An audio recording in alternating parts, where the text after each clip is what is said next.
was a son. He was devoured by earth. There was a God. They call him the Father. And there was a means to make a valley with grace out of this hole that I've dug for me. Good afternoon and welcome to Healing Our Brokenness, episode number 47, entitled Helping Someone During Grief. No matter who we are, at some time or another, we're going to experience grief in our lifetime. Some of us will not only experience grief, but we will experience traumatic events as well. There is no way to prepare for trauma. It sneaks upon you out of nowhere. It's kind of like an ambush when you think about it. And grief can be this way as well. You are not prepared for either of these things happening, and you don't know when and what symptoms will occur. I can remember times that I was in a grocery store and I felt like grief was literally going to overtake me in the aisle. And the symptoms of grief are different for everyone. Some of them may be irritability, extreme anger, regurgitation, digestion problems, inability to stop crying, bloodshot red eyes, blood vessels popping in the eyes, stressed out facial appearance, denial, magical thinking, dehydration, physical pain, eye troubles, and the list could go on and on. Job experienced trauma and grief. He lost everything that he owned in no time. Everything and everyone except his wife. For some reason, ever since I was a child, I marveled over how there was always one person who was able to come back and relay the news to Job about the next devastation that hit him. I have been there with Job. And when you get to the point of having such compounded trauma, you just end up numbing out. Your brain just can't seem to handle it all. And Job's friends came to support him, and they were fine until they opened up their mouth. God ended up reprimanding them for going on and on to Job with wild explanations for his suffering.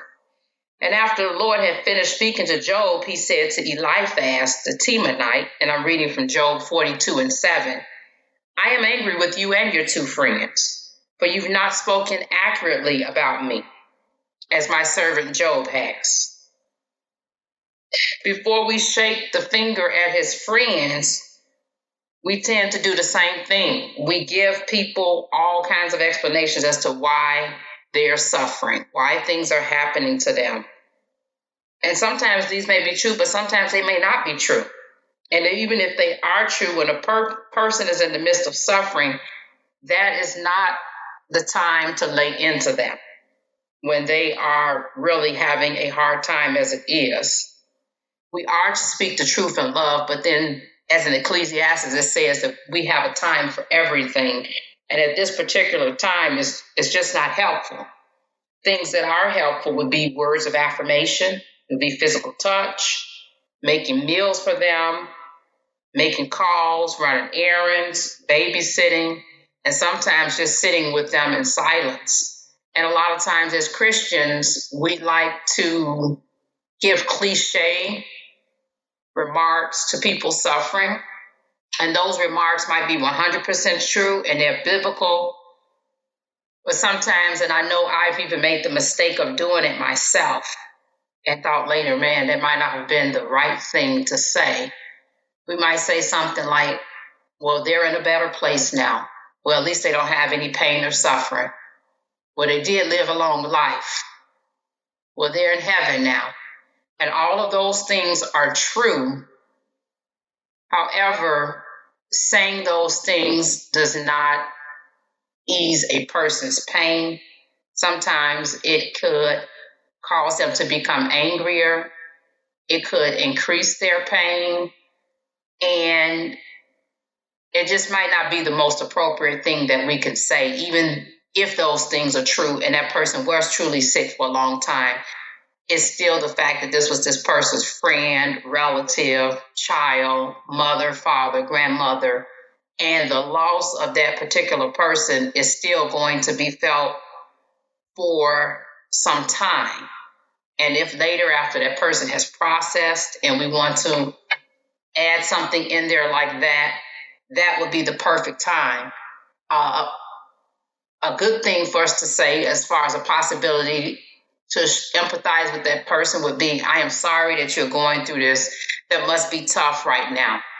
Something along those lines. And another thing that we do when we go wrong, and I found myself doing this as well, is that we are saying, well, at least it's not as bad as so-and-so who's got this, this, and that going on. And all of that might be true. However, we don't want to, I guess I would say we would have to be careful in having a pain competition with someone over who has the worst problems. Everybody has problems, and whether it's one thing or 50 things, we are all dealing with something as we walk this journey called life. And so I want to leave this prayer with you so we can all pray this prayer. Dear Lord, thank you for our friends and who are there, Lord, for us in the time of grief. Please help us to have discerning spirits when it comes to comforting others during this time, when it comes to the things that come out of our mouth that should and should not come out. Lord, help us to remember that there's a time for everything. And sometimes if we don't know what to say, just please help us to just be quiet. And we just ask all of these things in your holy and precious name. Amen. And if healing our brokenness is making a difference in your life, if you can write a review on iTunes, tag a friend on social media, if you can send us an email of encouragement at T-like-Tom, HORTON 479 at gmail.com. That's Thornton 479 at gmail.com. Thank you and have a blessed afternoon. He gave more than I could have known.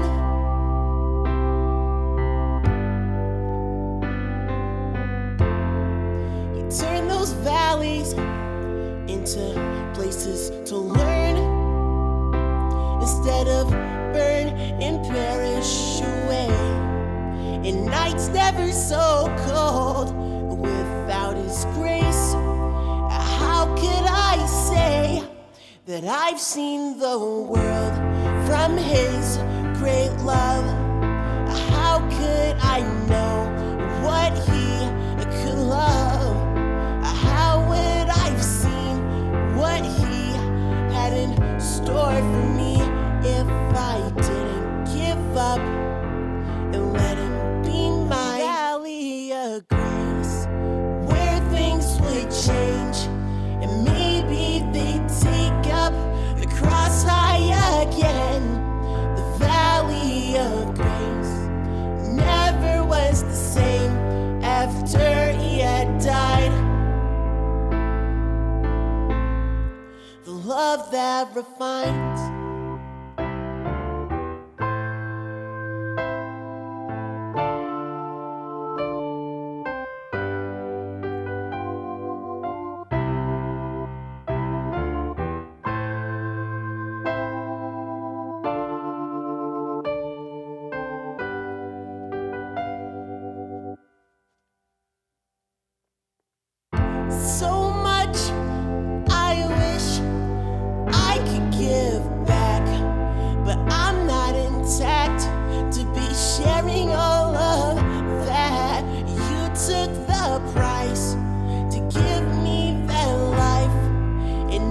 it's never gonna fade away.